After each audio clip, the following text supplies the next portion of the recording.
అనంటే ఈనాడు ఆ ప్రాంతంలో ఉన్న ఒక 1500 ఎకరాల భూసేకరణకు మహారాష్ట్ర ప్రభుత్వం సహకరించాలి. నేను అడుగుతున్న కిషన్ రెడ్డి గారిని, ఆనాడు పోలవరం ప్రాజెక్టు నిర్మాణానికి ఆంధ్రప్రదేశ్కి అడ్డంకి అవుతుందంటే తెలంగాణలో ఉన్న ఖమ్మం జిల్లాలో ఉన్న 7 మండలాలని కాదు, లక్షలాది మంది తెలంగాణ బిడ్డల్ని ఆంధ్రప్రదేశ్కు అప్పచెప్పింది మీరు కాదా? ఆంధ్రప్రదేశ్లో పోలవరం కట్టడానికి లక్షలాది ఖమ్మం జిల్లా వాసులను 7 మండలాలను ఆంధ్రప్రదేశ్కు అప్పచెప్పిన నరేంద్ర మోడీ గారు, మీరు మహారాష్ట్రలో ఒక 2000 ఎకరాల భూమి మాకు ఇప్పించలేరా? మేము ఊర్లు అడగలేదు, మేము మనుషులను అడగలేదు, అక్కడ మునుగుతున్న భూములను అడిగినాం. మీరు ఎంత అడిగితే అంత ఇస్తామని చెప్పినాం.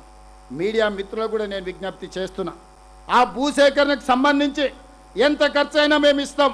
మా రైతుల కోసం మేము ఎంత ఖర్చునైనా వెనకాడకుండా ఇస్తాం. కానీ 2000 ఎకరాల మహారాష్ట్ర భూమి ముంపును ఈరోజు మహారాష్ట్ర ప్రభుత్వం ఆమోదించదనే నెపంతో ఈరోజు తుమ్మిడిఎట్టి ప్రాజెక్టును కట్టనీయడం లేదు. ఇది ఏమైనా సమంజసమా అని నేను అడుగుతున్నా. మా ప్రాంతాన్ని 7 మండలాలను ఆంధ్రప్రదేశ్కి అప్పచెప్పారు. లక్షలాది కుటుంబం, లక్షలాది ప్రజల్ని ఆంధ్రప్రదేశ్లో కలిపేసింది. మేము మనుషులను ఊర్లను అడుగుతలేము, 2000 ఎకరాల భూమిని మాత్రమే అడిగిన మేము ప్రాణహిత చేవెళ్ళ ప్రాజెక్టు తుమ్మిడిఎట్టి దగ్గర నిర్మించుకోవడానికి.